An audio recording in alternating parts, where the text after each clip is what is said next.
ఈరోజు ఆదివాసీ గ్రామాల నుంచి పాదయాత్ర నిర్మల్ జిల్లా కేంద్రం వరకు కొనసాగుతుంది 3 రోజుల పాటు.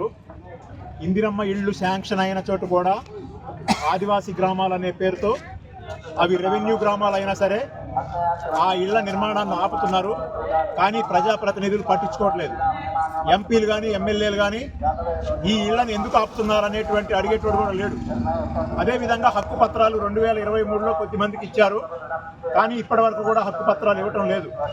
ఇలా దొత్తి వాగుంది, అక్కడే మనం కడెం వాగు కలిసేటువంటి ప్రాంతం, అక్కడ ఒక బ్రిడ్జి శాంక్షన్ అయింది. ఆ శాంక్షన్ కావాలి. దాదాపు 16 గ్రామాలకు అది ఉపయోగం ఉంటుంది.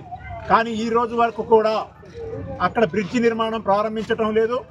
అక్కడ చాలా ఉపయోగం కూడా ఉంది. కాబట్టి అక్కడ ప్రజల యొక్క ప్రాణాలు కాపాడాలన్నా, వర్షాకాలం గర్భిణీలు డెలివరీ అయ్యే వాళ్ళ యొక్క ప్రాణాలు కాపాడాలన్నా కూడా ఆ బ్రిడ్జ్ అవసరం. ఇవాళ ఆ బ్రిడ్జ్ కోసం ఇవాళ 16 గ్రామాల వాళ్ళు పాదయాత్ర చేస్తూ ఉన్నారు. కాబట్టి ఫారెస్ట్ వాళ్ళు సమాంతర ప్రభుత్వాన్ని నడుపుతూ ఉన్నారు ఈ ఆదివాసీ ప్రాంతాల్లో.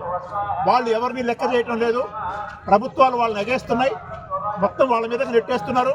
కానీ వాళ్ళని నియంత్రించాల్సినటువంటి కేంద్ర రాష్ట్ర ప్రభుత్వాలు కానీ, కేంద్రంలో భాగంగా ఉన్నటువంటి ఇక్కడ ఎంపీ గారు కానీ, రాష్ట్రంలో భాగంగా ఉన్నటువంటి ఎమ్మెల్యే గారు కానీ దీని మీద పట్టించుకోవాలి, స్పందించాలి. కలెక్టర్ గారు, నిర్మల్ జిల్లా కలెక్టర్ గారు, ఐటీడీఏ పిఓ గారు వీళ్ళు కూడా స్పందించి రాష్ట్రం నుంచి వచ్చేటువంటి నిధుల్ని ఈ ప్రాంతాలకు అవసరమైనటువంటి రోడ్లు వేయాలని చెప్పి కోరుతా ఉన్నారు.